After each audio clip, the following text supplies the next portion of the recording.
train them to the best of my ability. I will train them to the best of my ability. I will develop them into. I will develop them into. During the recent capture of El Chapo's son, Ovidio Guzman, cartel gunmen used .50 calibers in a fierce firefight with the military. This map shows the 6 areas on the State Department's do not travel to list. That city has actually been, I think, the murder capital of Mexico for 10 of the last 15 years, something like that. That assault rifle, it's an AR-15.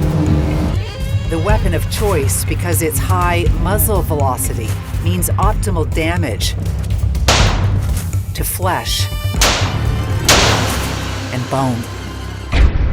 Cartel members are infamous for their treacherous and deadly tactics when dealing with their rivals. But when the cartels come into conflict with highly trained US Marines, the tables are switched, and it's the cartel members who end up being brutally killed. The cartels of Mexico and Central America have long been massive headache for their respective governments. These cartels wield unchecked power through violence, corruption, and fear, and through their illegal activities, they make millions, even billions. These organizations thrive on their vast empires of crime that span continents, while law enforcement agencies are usually the ones who have to deal with these criminal groups. There have been instances where the military has been forced to get involved and intervene.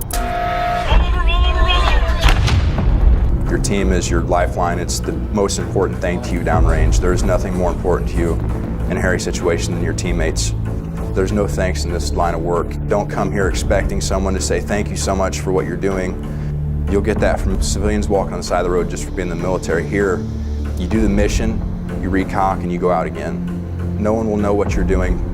No one will know where you are. No one will know what you're working in. They're not going to know the context of your job. You're going to be out there with your team. When you leave that country, come back home, that's it. Among these is the US Marine Corps, one of the most elite military forces in the world. They have occasionally crossed paths with cartel operatives, and when these two forces collide, the results are often nothing short of explosive. The US Marine Corps was originally established in 1775, and it is built on a reputation of discipline, resilience, and effectiveness in combat. Marines go through all kinds of training to help them deal with whatever they might have to deal with. When called upon to confront cartels, their training kicks in, and these attributes often lead to swift and brutal outcomes for those who oppose them. The top infantry squads across the 1st Marine Division face the ultimate test of strength, discipline, and skill. These elite squads will be pushed to their limits as they compete head-to-head in a series of grueling challenges. From movements that test endurance to marksmanship drills that demand precision, and ambush operations that require squad cohesion, every aspect of their training will be put to the test. The cartels rarely stand a chance.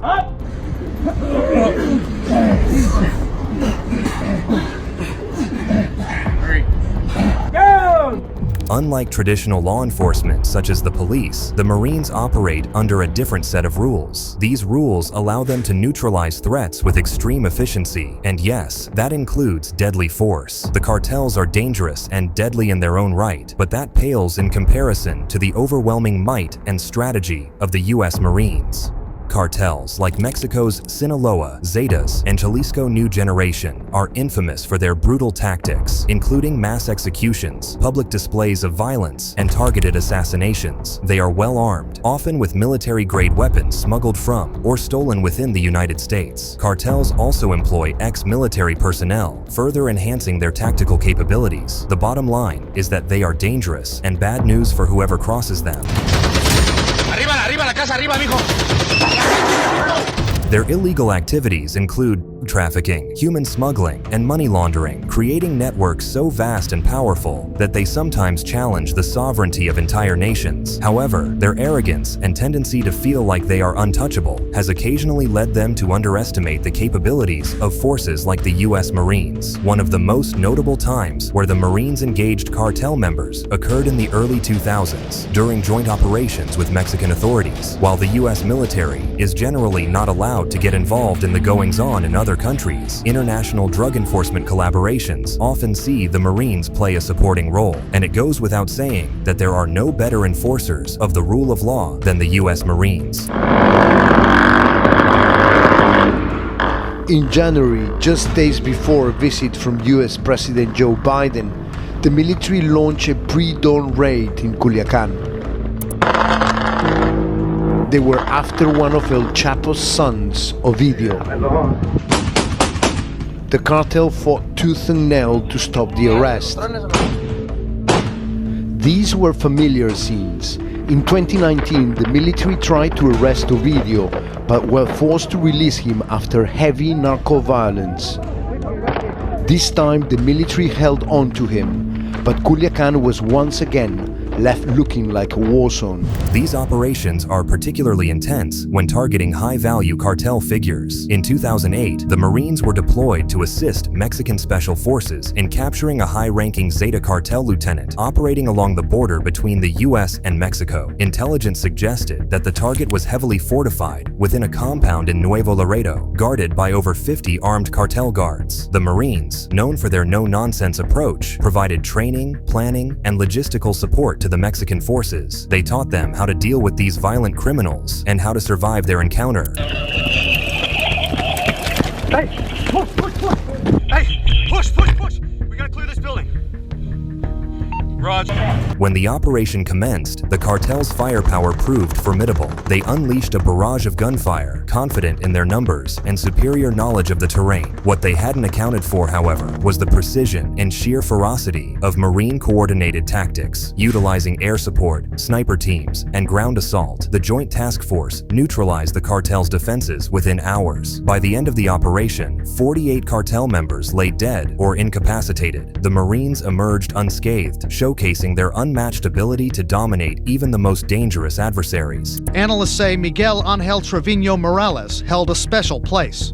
He was the most sadistic cartel leader in the Americas. This is just one instance of how the cartels never stood a chance against the US Marines and who they worked with. Thankfully, a massive blow was struck that day that took a massive chip out of one of the cartels. It would heal, but it would also prove that the Marines and their allies were not to be messed with. Another instance was that of El Chacal. El Chacal, which means the jackal in Mexican, was the name of a ruthless cartel enforcer who controlled a significant portion of drug routes through southern Texas. He was a dangerous and wanted man, someone who the Mexicans had wanted in custody for a long time. Trevino's other signatures?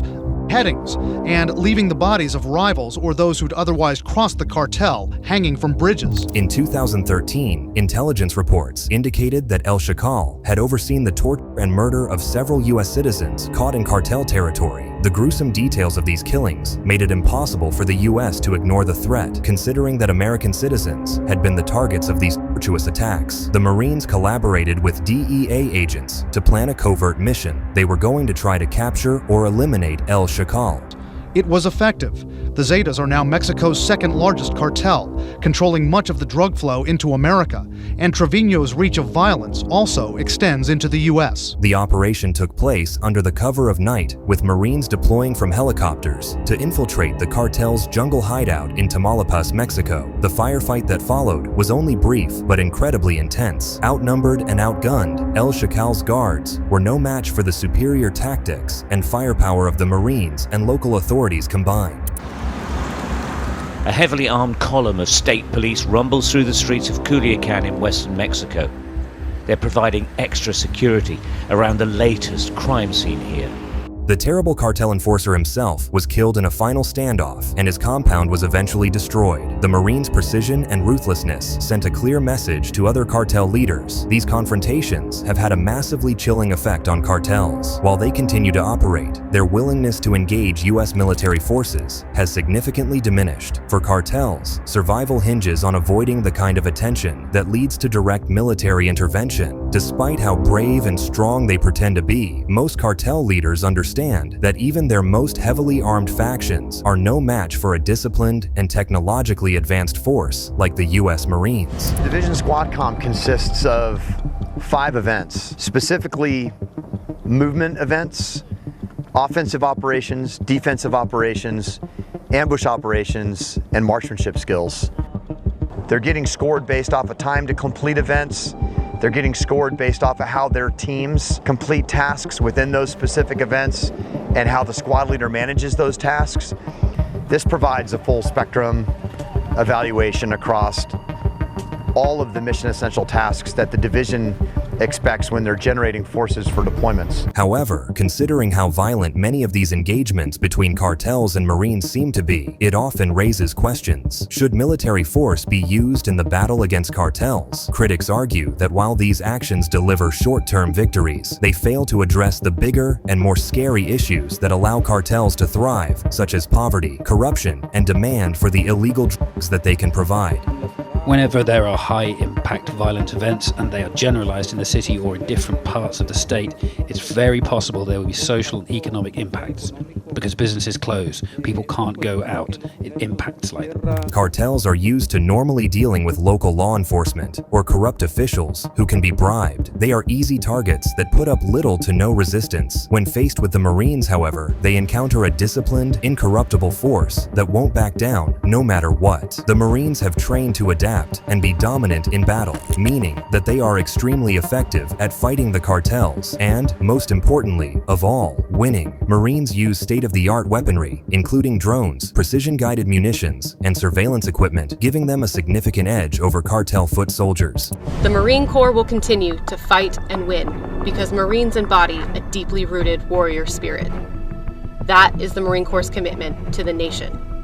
We are your United States Marine Corps, a band of warriors standing at the leading edge of our nation's defense, who embody our core values of honor. Their operations are well planned and executed, delivering massive damage while putting their own forces in minimal risk. In fact, the mere presence of Marines in a conflict zone often serves as a deterrent, as cartels are aware of the likely outcome of any confrontation. They know that it's a fight they cannot win. The brutal deaths of cartel members at the hands of the U.S. Marines serve as a stark warning. These encounters highlight the immense risks cartels face when they provoke military intervention. While such clashes are rare, they prove that the Marines are willing to swoop in and defend themselves and their allies against people and organizations that want to do them harm. The stories of cartel members meeting their end at the hands of the U.S. Marine Corps reveal a brutal reality. No amount of firepower or ruthlessness can withstand the discipline and precision of the Marines. These tales serve as both a deterrent and a reminder of the consequences of unchecked violence. While the battle against cartels is far from over, the Marines offer some hope that these massive criminal networks can not only be challenged, but also defeated. So now it's over to you.